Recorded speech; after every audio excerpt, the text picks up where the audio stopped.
Ouais! Et quand il y en a plus, il y en a encore, les mecs. Hem, je viens de finir la vidéo de récap de la Game Week et là, bim, je me rends compte que j'ai pas vu quoi passer dans la nuit? L'annonce de transfert. Donc, on a eu un autre très gros transfert, les mecs. Les Spurs, les Kings et les Bulls ont fait un deal à 3. Deal qui envoie D'Aaron Fox aux Spurs, Zach LaVine aux Bulls et des armes pour le tanking. Zach LaVine aux Kings, pardon, et des armes pour le tanking aux Bulls. Bon, on va faire un peu le récap de tout ça. Bon, un peu moins chamboulant, mais quand même assez chamboulant, alors que mon chien est en train de foutre le bordel. Euh, il chamboule quand même un peu ce trade.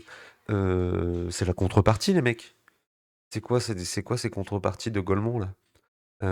Donc, bon, je vous propose qu'on parle tout de suite des Bulls avant de rentrer un peu plus dans la partie Spurs et Kings qui est la plus intéressante. En gros, les Bulls, là,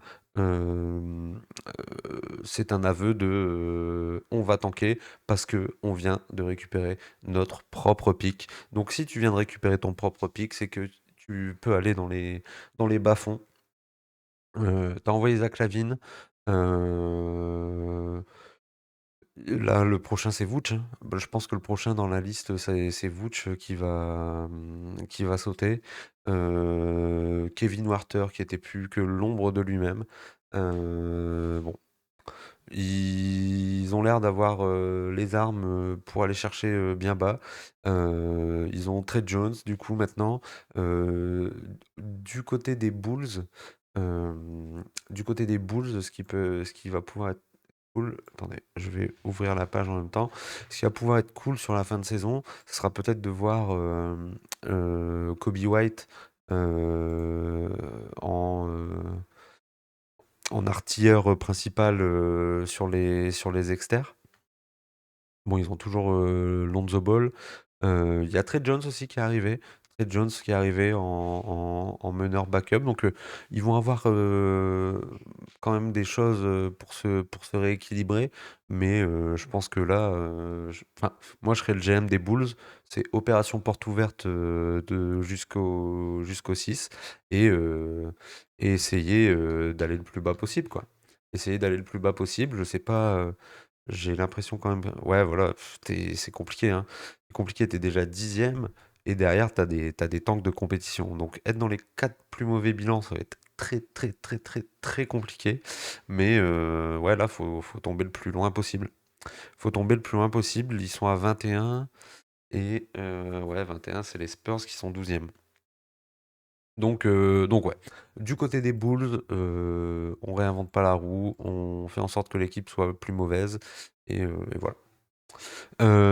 Du côté des Kings, les potes, du côté des Kings, c'était Simon de Trash Talk, une fois, j'avais vu passer son tweet, il disait qu'il était au fond du trou parce que les Kings étaient les Bulls de l'Ouest. Bon, bah écoutez, maintenant, on va du côté des Kings réintégrer le duo Zach LaVine, Demar DeRozan. Là, c'est réaction totalement à chaud, hein, mais franchement, je sais pas trop quoi en penser. Je sais pas ce que tu fais en ajoutant Zach LaVine à côté de Demar DeRozan, Malik Monk. Euh, ouais, Malik Monk et Sabonis. Je sais pas trop. J'ai quand même l'impression qu'il y a plus de qualité individuelle dans l'équipe des Kings que dans celle des Bulls, hein, quand même. Mais bon, je sais pas trop. Je sais pas trop. Mais par contre, dans l'opération, ils prennent Sidi Sissoko, qui est un mec qui va pouvoir défendre et leur ajouter un peu de profondeur sur l'aile. Je sais pas trop s'ils vont décider de le faire jouer ou pas. Mais, mais franchement, je trouve que c'est plutôt, ça peut être plutôt sympa parce qu'on sait que il n'y a pas énormément de profondeur. Donc si Sidi arrive à être valuable en défense, je pense qu'il aura du temps de jeu. Et ils ont surtout 3 first et 3 second round. Donc plutôt sympa pour voir un peu l'avenir. Euh, au niveau des rotations, par contre, bon, euh, ce qu'on peut voir. c'est qu'on va sûrement opérer avec, dans le 5 majeur, Malik Monk, Zach Lavine, Keegan Murray, Demar DeRozan, Domantas Sabonis. Voilà. Je pense que ça, c'est ton 5. Et je n'ai aucune putain d'idée de où est-ce que tu arrives à naviguer avec une traction arrière, Malik Monk, Zach Lavine, DeRozan. Voilà, j'ai du mal à me projeter pour l'instant, à voir. Et du coup, sur le banc, c'est-à-dire que tu as du petit Devin Carter, du Keon Ellis, Sidi Sissoko. Bon, il y a toujours des problèmes, hein, il y a toujours des problèmes. T'as pas de pivot backup.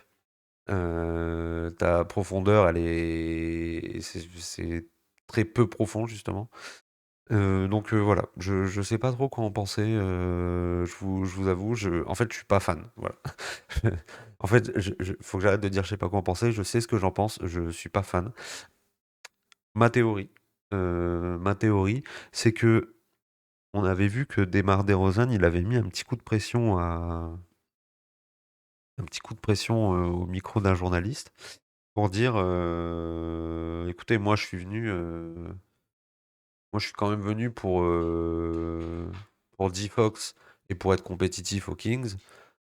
Me transférez pas Fox contre des rookies et des pics, quoi. Genre, moi, je veux des mecs capables de voyager et d'aller loin.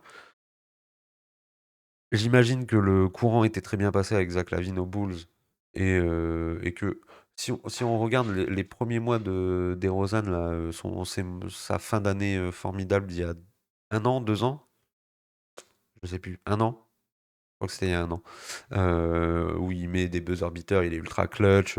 Non, c'était il y a 2 ans du coup. Les Bulls qui font un petit run et tout. Peut-être que cette alchimie euh, va bien se projeter, quoi. Enfin, va bien prendre. Mais en vrai, on peut retourner sur les classements à l'Ouest. Là, les Kings, ils sont 10e. Donc là, les Kings, ils sont 10e. Le but, ça va être déjà de pas te faire dépasser par le mec chez qui tu viens d'envoyer ton ancien franchise player euh, ou lieutenant, en fonction de comment vous vous placez. Mais t'as envoyé un énorme mec chez un de tes concurrents directs pour le play-in. Voilà. Est-ce que toi, tu t'es plus renforcé que eux ne se sont renforcés? À voir. J'avais pas l'impression que les Spurs ont perdu beaucoup.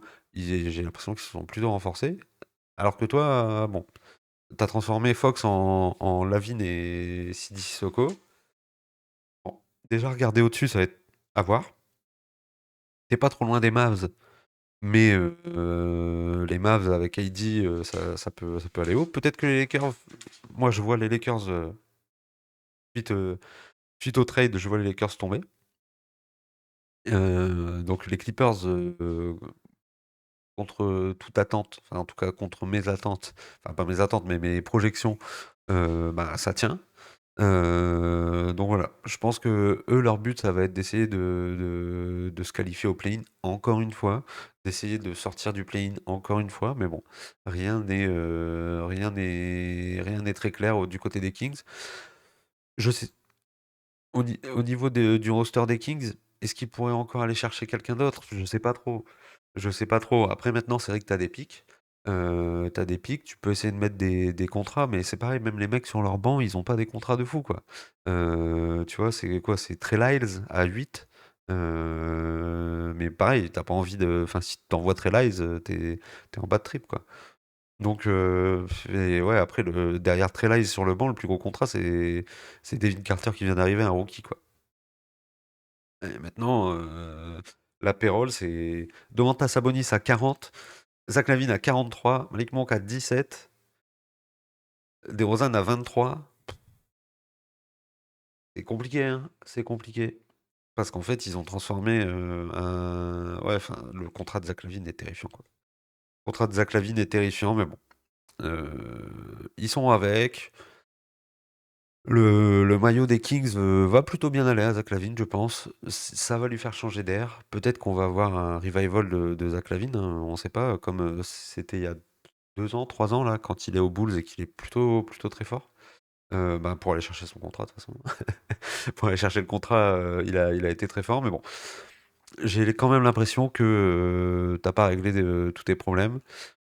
Et que j'avais vu Bastien Trashtalk parler de ça, mais que, bah, en fait, toi, T'as, t'as- T'es les Kings, t'es un fan des Kings, tu détestes les Lakers, et qu'en 24 heures, tu vois ton franchise player partir, que ton ennemi juré obtient un talent générationnel top 3 joueur de la ligue top 5, et, et toi, t'échanges ton franchise contre Zach LaVine. Bon, je pense que c'est DeRozan qui est poussé pour LaVine, hein. En vrai de vrai, on va pas se mentir. Donc voilà pour les Kings. Euh, à chaud comme ça, j'ai envie de vous dire statu quo. À voir s'ils arrivent à faire quelques moves. Sachant que là, ils ont eu des pics. Est-ce que DeRozan va réussir à pousser pour qu'ils arrivent à lâcher un ou deux pics pour aller, je sais pas, un pivot backup, il y a eu peut-être des mecs à aller chercher, mais quand tu vois le banc est terrifiant, quoi. Le banc est toujours terrifiant. Donc à voir. À voir pour les Kings. Et je pense que si vous êtes là, parce que vous voulez entendre parler sur ben, les Spurs, hein. Les Spurs qui, du coup, dans l'opération, lâchent Trey Jones en termes de joueurs. Ils lâchent Zach Collins, Trey Jones, Sidi Sissoko et des pics, et pour De'Aaron Fox. Donc, je sais pas ce qui se passe là avec les trades cette année. Franchement, j'en ai aucune idée. Mais on voyait tous, et moi le premier, j'étais en train de dire non, mais c'est bon, si tu peux faire Fox et que les mecs veulent Vassell, Castle ou Sohan, bah, enfin, pas les trois, mais s'ils en veulent un des trois, tu le mets dans le package. Genre, ce n'est pas grave. À la limite, Vassell, c'est celui qui a le niveau intrinsèque actuel qui se rapproche le plus de Fox. Mais pour moi, les deux autres, bah oui, on sait pas si un jour ils seront aussi valuable qu'un Fox, donc je vais les mettre dans le package. Et en fait, ton young core ton young core, tu n'y touches pas. Donc voilà, t'as toujours la Chris Paul pour faire la nounou. Enfin, j'ai quand même l'impression que c'est un trade euh, fortement remporté par les Spurs. Après, j'imagine que dans la négo, quand t'es les Spurs et que tu parles avec le GM des Kings, j'imagine que dans la négo, tu dis, écoute frérot, euh, le mec, sa meuf est de San Antonio, il dit qu'il va pas signer. Moi, je vais pas me mettre en 4 pour toi. Je vais pas te donner tous mes assets, enfin tous mes bons jeunes actuels qui fit dans mon projet.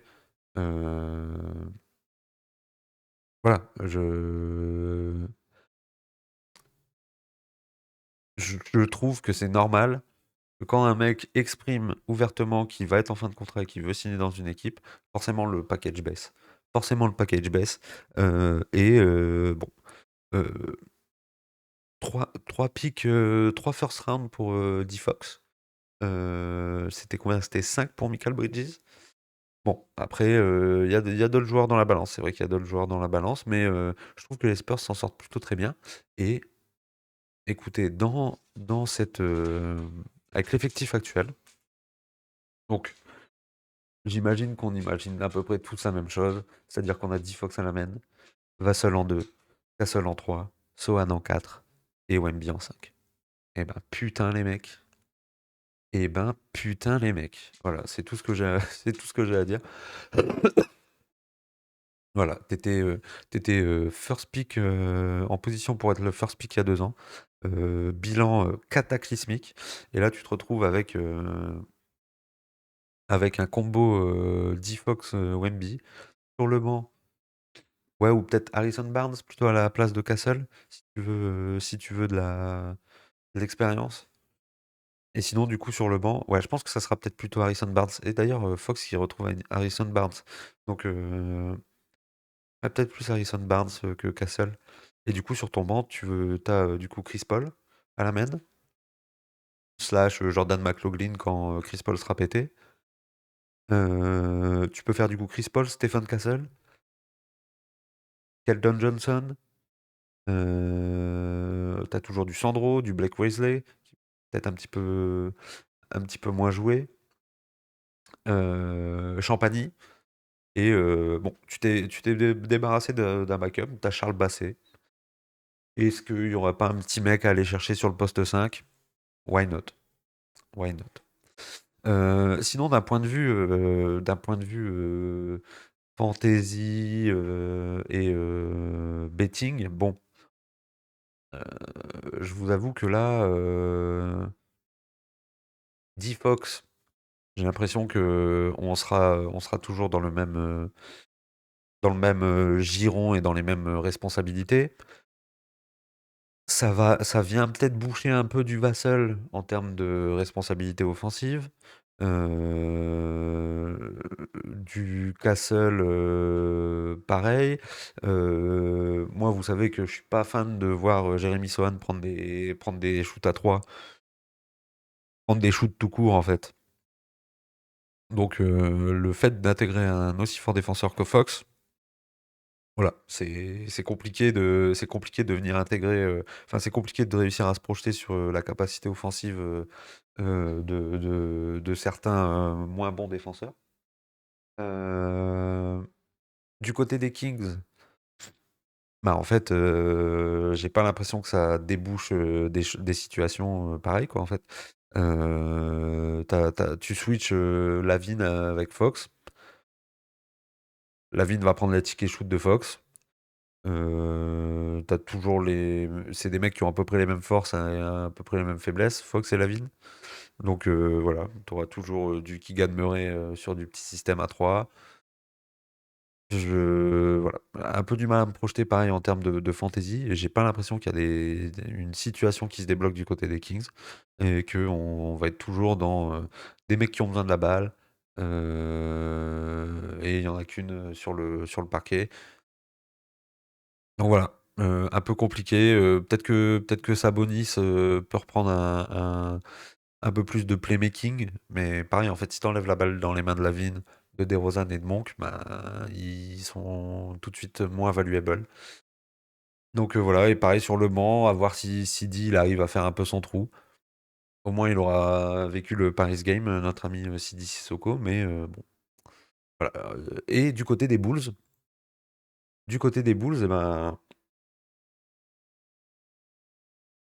et ben limite, c'est là qui peut se passer les choses peut-être les plus intéressantes d'un point de vue fantasy. Euh, Parce qu'il récupère pas énormément de cam. Pour moi, Vucevic va partir. Donc bon, c'est pas encore fait, on refera une vidéo à ce moment-là, mais pour moi, Vucevic, il va partir. Donc peut-être, est-ce qu'on va se retrouver avec du Zach Collins titu? Ça peut être 16 millions, le cochon, hein. Ça peut être une réalité, hein, du Zach Collins titu. Et moi, je mettrais une bille, enfin, je mettrais mes billes sur des perfs de Kobe White. Des perfs de Kobe White, un peu plus le ballon dans les mains, et puis voilà. Lonzo Ball, bon, je pense que tu as ton backcourt, Giddey White. Tu travailles sur le poste 3 parce que tu peux faire. De toute façon, eux, leur but, c'est de perdre des matchs, hein. Donc, je sais pas trop ce que tu peux faire. Est-ce que tu titularises Matas Bouzalis? Est-ce que est-ce que tu as du Dalen Terry? En fait, ils ont des profils plutôt OK. Mais la mayonnaise ne fit pas. Quid de Werther, je pense que ça sera sa gueule sur le banc. Enfin, j'espère en tout cas. Mais ouais, à la limite, ce qui me parle le plus, c'est la nouvelle situation que Kobe White pourrait avoir avec le trade de Lavine. Donc voilà, je sais pas ce que vous préférez dans ces trois trades. Je vous avoue que c'est une masterclass des Spurs, hein. Les mecs sont 12e, ils viennent de récupérer Fox. Les Warriors sont dans une galère terrible. On vient d'apprendre qui sont en fin de discussion avec le Heat. Et comme je vous l'ai dit, pour moi, ce qui s'est passé là pour les Kings, bon, c'est un peu compliqué. Je les vois pas step up à fond. Donc, tu as une défaite de plus. Ils ont joué un petit peu moins de matchs, les Spurs. Et ben, les mecs, allez-y. On se trouve une petite alchimie. Et puis on fait un run play-in, année 2, Victor. Voilà. Ils ont dit on a un mec de fou. On a un mec niveau All-Star qui veut venir le rejoindre, et ben on y va tout droit. Et ben GG les Spurs, vous n'avez pas lâché votre Young Core pour ajouter un All-Star, c'est exceptionnel. Bon courage aux fans des Kings qui doivent être en bas de trip total. Et les Bulls, bah, enfin un bon tank. Enfin un bon tank. Vous avez récupéré votre pick. Allez-y. Allez-y, on va tout droit. On laisse passer les Sixers et les Raptors devant. Et on essaie de... Ah, on peut peut-être aller chercher les Nets. On peut peut-être aller chercher les Nets, même si c'est très fort les Nets en termes de tanking depuis, depuis début 2025. En tout cas, merci d'avoir regardé la vidéo, les mecs. Et puis, bah, on se dit à une prochaine vidéo de trade, sûrement après la journée de jeudi. Allez, bonne journée. Salut.